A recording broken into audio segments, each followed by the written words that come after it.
Halo teman-teman semua, selamat datang di channel Tanpa Titik Koma. Ini merupakan seri belajar desain sistem atau perancangan aplikasi. Nah, di mana di video ini kita akan belajar bagaimana membuat database aplikasi penjualan atau point of sales menggunakan MySQL. Selanjutnya di seri ini saya juga akan bagi menjadi 3 part. Jadi, part pertama kita akan belajar desain database aplikasi penjualan atau point of sales secara umum. Kita akan melakukan relasi antar tabel, membuat tabelnya ternormalisasi, dan pastinya kita akan mengatur data-data yang kita buat sesuai pada tabelnya. Selanjutnya pada part kedua kita akan melakukan pengembangan data berdasarkan dengan kebutuhan user atau requirement user. Selanjutnya pada part ketiga kita akan melakukan optimasi tabel dan melakukan finalisasi data agar desain database yang kita buat benar-benar bisa diimplementasikan untuk pengembangan aplikasi penjualan atau point of sales yang digunakan oleh user secara umum. Oke, mari kita mulai pada part 1. Let's go.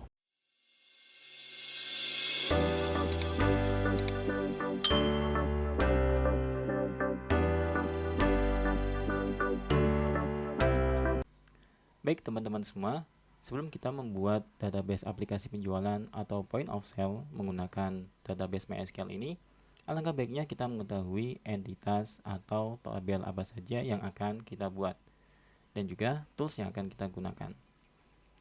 Nah, pada video part 1 ini, entitas tabel yang akan dibuat yaitu pengguna, master, dan juga transaksi. Untuk entity pengguna, kita akan bagi menjadi 2 tabel, yaitu tabel pengguna dan tabel peran, ya, atau level orang yang akan menggunakan aplikasi point of sale ini.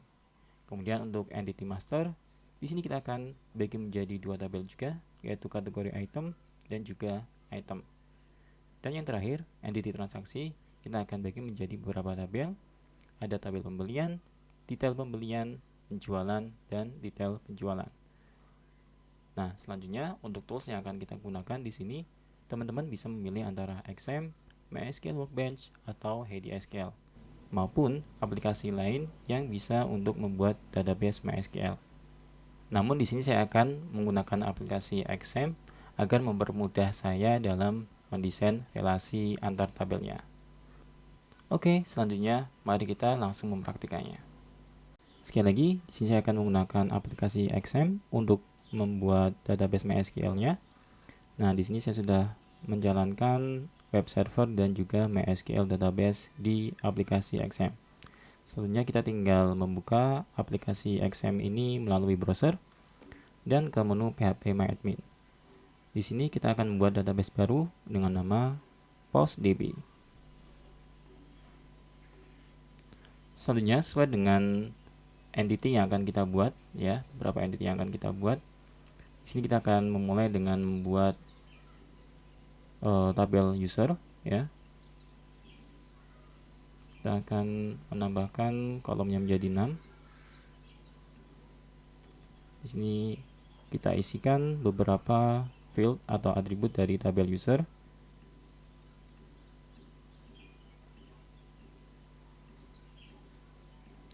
Kemudian kita menggunakan nomor HP atau email yang nantinya akan kita gunakan untuk bisa login ke aplikasi point of sale-nya, ya. Dan jangan lupa untuk menambahkan password. Selanjutnya kita juga akan menambahkan satu atribut lagi, ya, atau mungkin 2.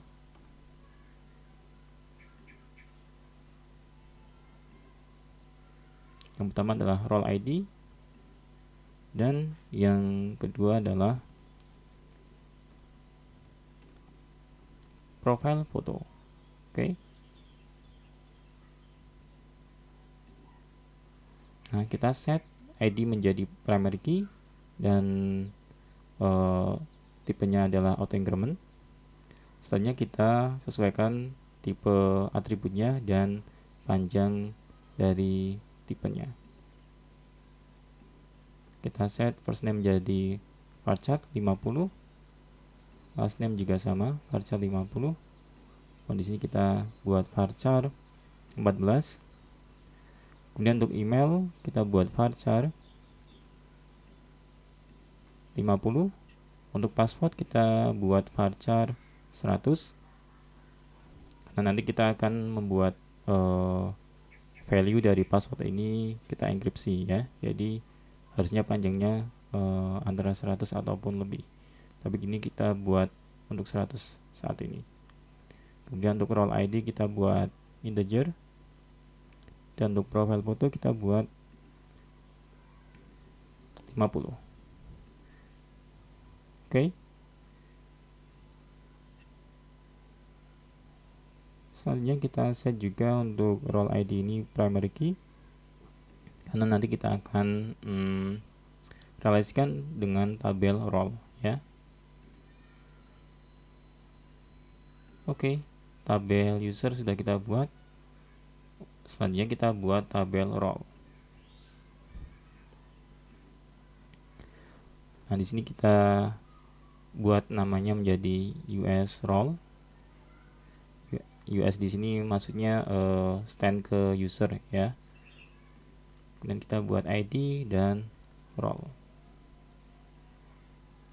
Kita buat primary key di sini. Dan role-nya kita tambahkan varchar 20.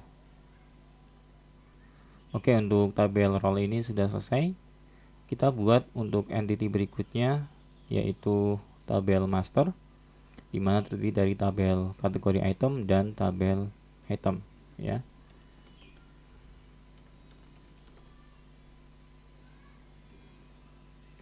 Kita tambahkan beberapa atributnya.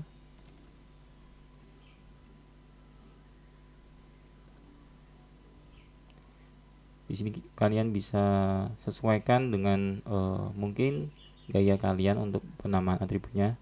Cuma di sini bisa kalian ikuti terlebih dahulu penamaan atribut maupun penamaan tabelnya sesuai yang ada di video ya. Nanti biar ke depan kalian lebih mudah untuk memahami apa yang akan saya jelaskan. Nah, selanjutnya kita buat ID ini menjadi primary key seperti biasa dan save. Tabel master selanjutnya yaitu item.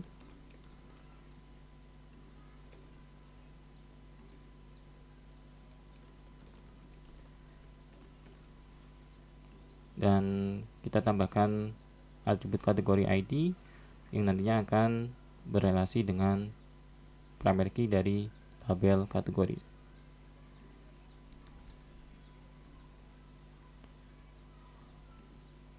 Selanjutnya kita tambahkan beberapa atribut lagi.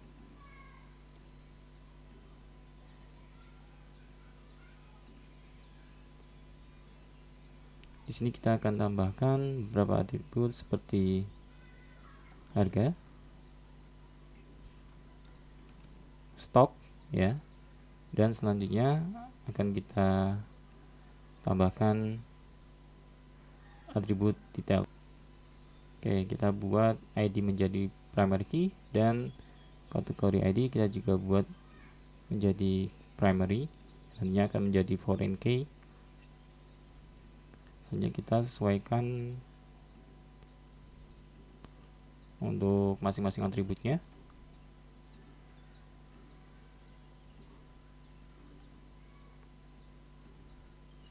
Untuk price kita bisa menggunakan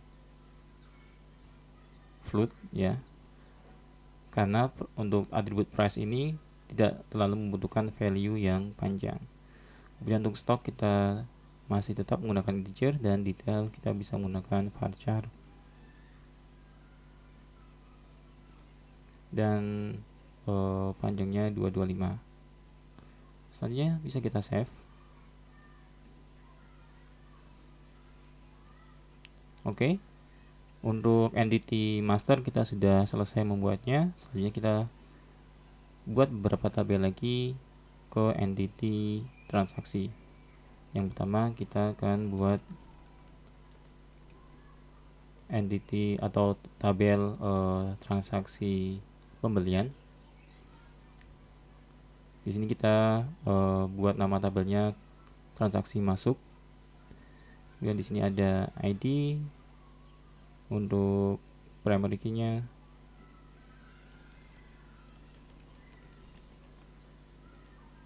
Nah, kemudian ada nomor transaksi.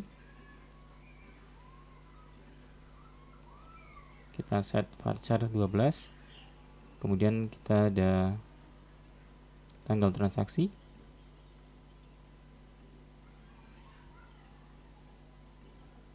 kemudian kita tambahkan juga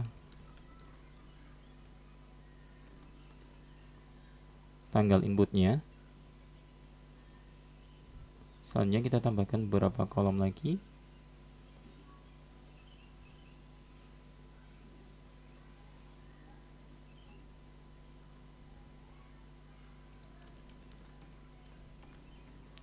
Created by dan total, ya. Mungkin total kita tidak perlu ya untuk saat ini.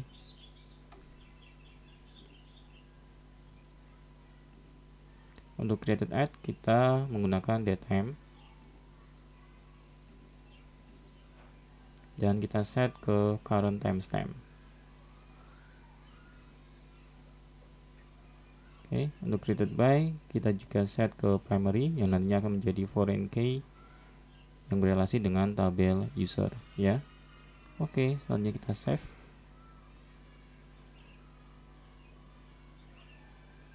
Selanjutnya kita tambahkan untuk pembelian detailnya.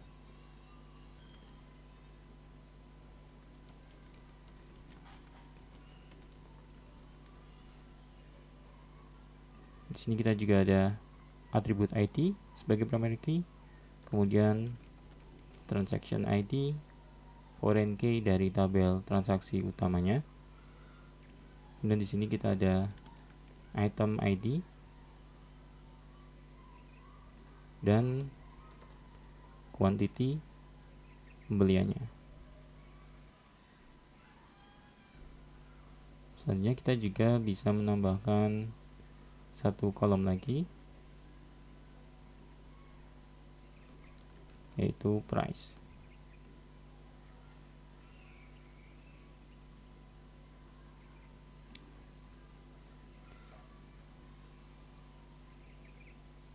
Oke, kita buat ID menjadi primary, kemudian transaction ID juga primary, kemudian item ID juga primary. Oke, selanjutnya kita save. Nah, kita bisa merename tabel ini ya, master transaction in. Seharusnya kita buat menjadi transaction in ya, tanpa adanya ms. Oke, kita bisa menuliskan alter table dan rename.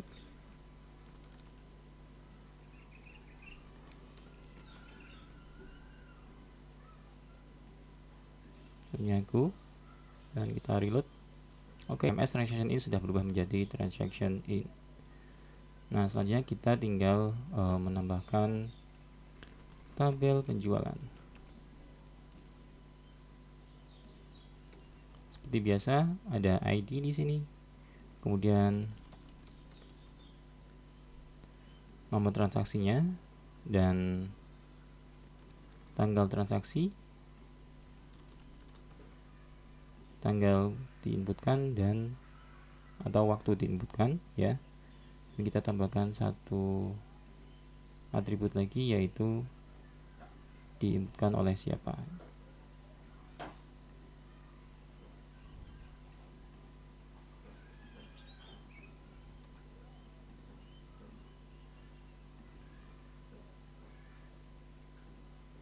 Seperti biasa kita set untuk created at yaitu datetime dan defaultnya adalah current timestamp. Kemudian untuk created by ya, kita buat menjadi primary. Kita save terlebih dahulu. Oke, selanjutnya kita buat transaksi penjualan detailnya.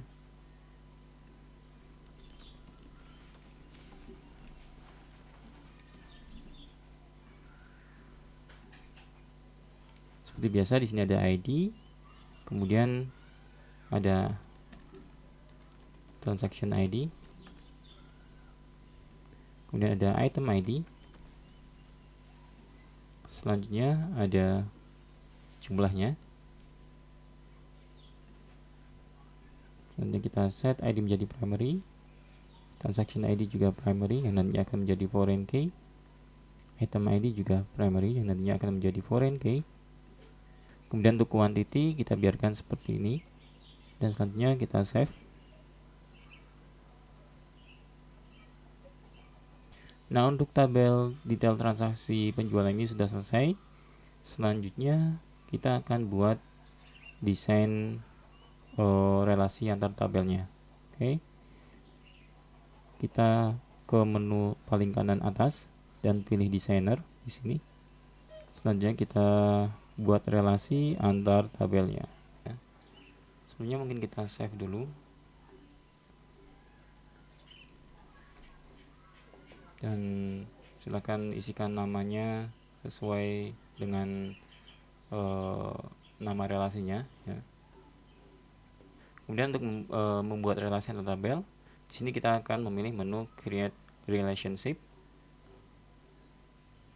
pilih atribut key dan pilih atribut foreign key-nya. Sementara kita biarkan untuk on delete dan on update-nya seperti ini dulu. Nah, di sini tabel user dan tabel roles sudah berelasi ya. Kita save. Selanjutnya kita buat relasi antara kategori dan tabel item.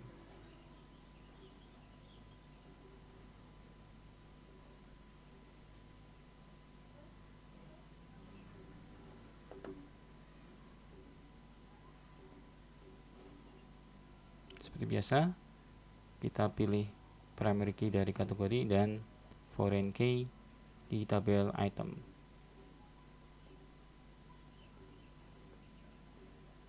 Selanjutnya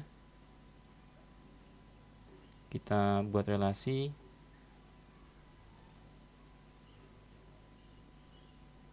antara tabel transaksi ya, di sini transaksi pembelian dan transaksi pembelian detail. Oke.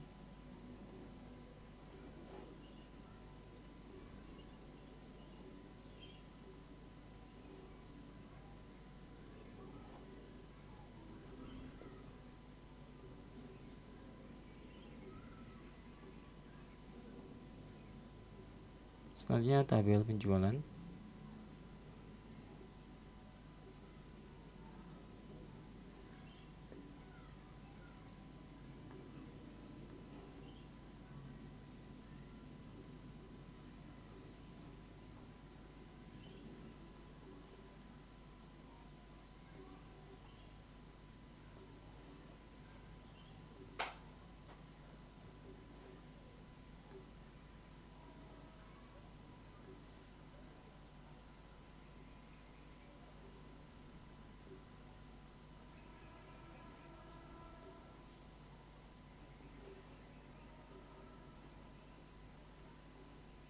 Mungkin kita buat seperti ini dulu agar lebih mudah dilihat antar relasinya.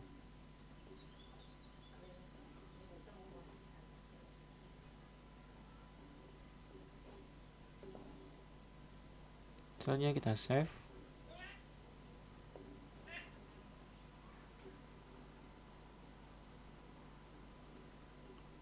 Dan terakhir kita buat relasi antara user dengan entity transaksinya.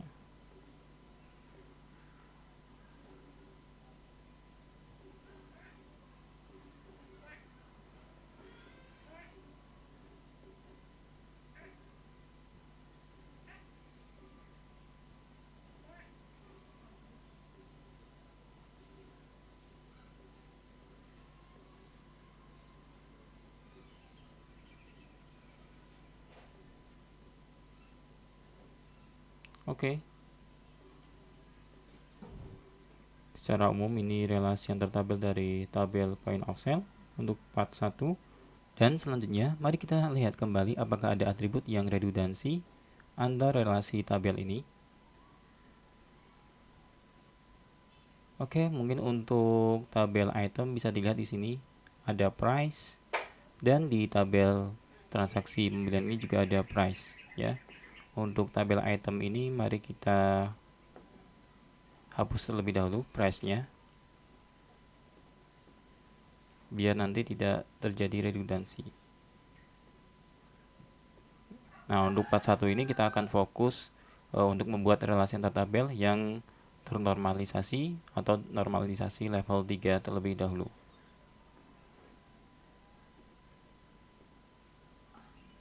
Oke, baik teman-teman, saya rasa untuk membuat database point of sale dan relasinya pada part 1 ini sampai di sini dulu. Walaupun nanti akan ada beberapa case selanjutnya di part 2, seperti bagaimana dengan adanya member ya. Semisal point of sale itu mau menerapkan yang namanya member.